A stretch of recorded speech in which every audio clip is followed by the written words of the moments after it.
Here we go, and it's time for another sprint zone. And it's kind of a cold day. This is 11:05, and I took the liberty of upping the saturation on the video so that the colors look a little bit brighter. The yellows pop and everything, so that I wasn't so depressed when I was like watching this. Nice to see Mr. Kennedy there in the yellow, etc., looking strong. And up front we have JC, and I was playing with some of the editing features where you can label and tag things that are in fact moving. Special thanks to Rick Lutz for suggesting that. He wanted me to actually label the NPCs. Not going to be so bold as to do that yet in this video, but it's coming. That being said, life is good here, and 21 miles an hour, JC's keeping a nice tempo on our way to the party.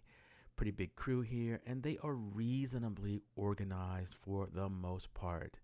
Looking back there, and yep, and there I've got Marcelo slightly labeled there, and there's Mr. Kennedy looking strong in the yellow. And I wasn't going to label everybody, but since I was playing with the feature, I would just see how that looks. And the rendering didn't come out too horribly. Takes a little bit more time to do, but now that I have it wired, that might be fun addition to add to future videos. And now it's party time. We make the corner, and at this point, Byron is back. And there are calls to hold up because Byron is back there. And I believe he's on his gravel bike today, and it's always nice to have him in the party. So everybody is more or less waiting. And while we're waiting, I'll take this time to thank Scott Palia for his video, which is now being displayed in the upper right hand. And you can see, people are kind of waiting. They're like, okay, where's Byron? And he's probably coming. So at this point, 13 miles an hour. The party has not quite started yet. Everyone's bunched up. People still looking for position, trying to get themselves sorted out. Looking for a good wheel. Shopping here. And to use a word that Rob might say, we've got wheel hypergamy. That's right, people shopping for a better wheel. And there goes Byron. And at this point, I was kind of sleeping. In fact, I didn't even notice that Byron went by at this point. So I was kind of like, Byron's going to come up here. But at this point, now the game is afoot and I am caught in arrears. You can see in Scott's camera up there and looking at Scott's power. Once again, thank you, Scott. He's not hanging about here. He's already throwing down an average of, over 270, and folks are chasing. And I'm way back. And this is what I get for trying to be too nice. But this is a really good shot of the echelon there, and JC just hanging it out there. And that's really pretty. And for those who are strong enough to be there, that's goodness.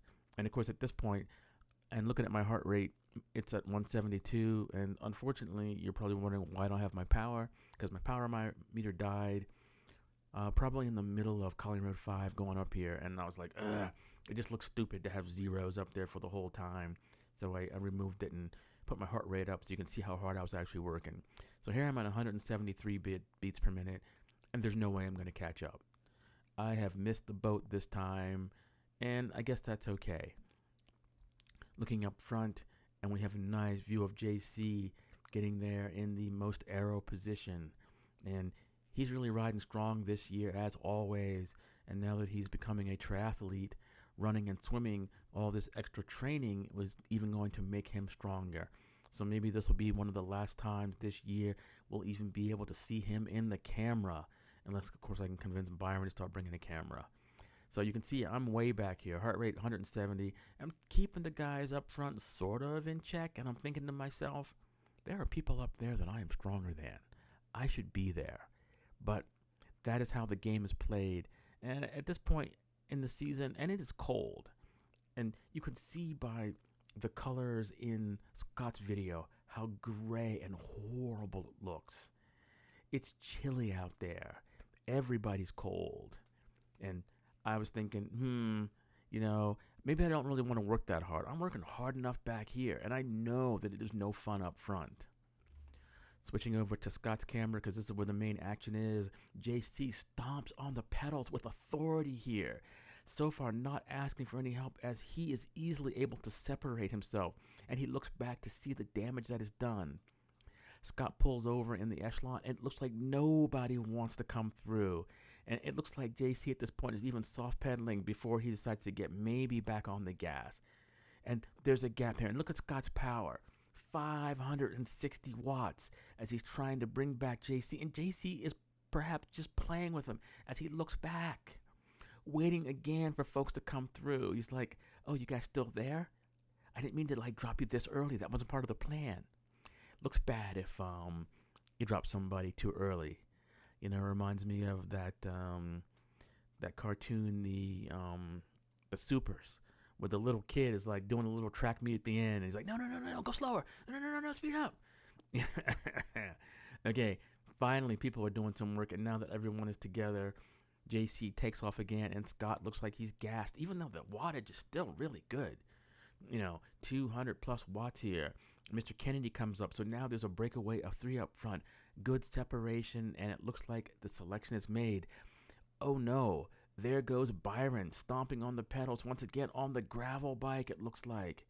Or maybe that's not the gravel bike. It's green. He's got 2 of those light-colored bikes. In any case, he is able to bring back the big man, and it looks like at this point, it is going to be game over for our chasers. Looking up, and finally, Roby comes to the front, and he is all over his machine. And maybe I need to add a straight line to this video so people can see what a straight line looks like. But, just back and forth and back and forth. Scott finding the good draft here, and it looks like not much gain is happening at this point. But it's nice that someone has come to give Scott some release. And what? So he comes off on the left-hand side. This is an echelon from right to left. You're supposed to drop back. And this is what I don't like to see. I don't like disorder in a group.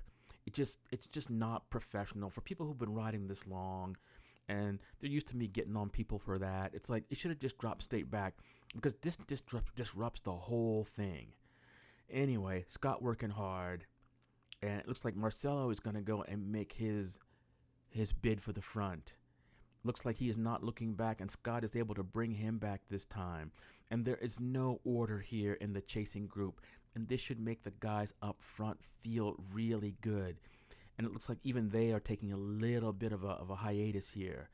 And then it looks like, I'm not certain, was that a wiggle of the elbow from Marcelo? Once again, this echelon should be left to right, and I just don't know what's going on here. I'm just a loss for words. I'm going to assume it's like race brain, etc.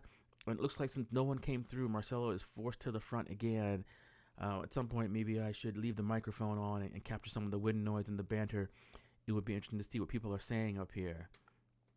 Scott taking over again, the workhorse. So far, not many people are willing to chase.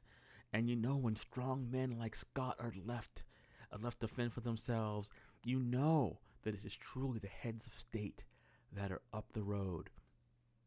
Meanwhile, in the upper right-hand part of the screen, me and my little rabble group are back here.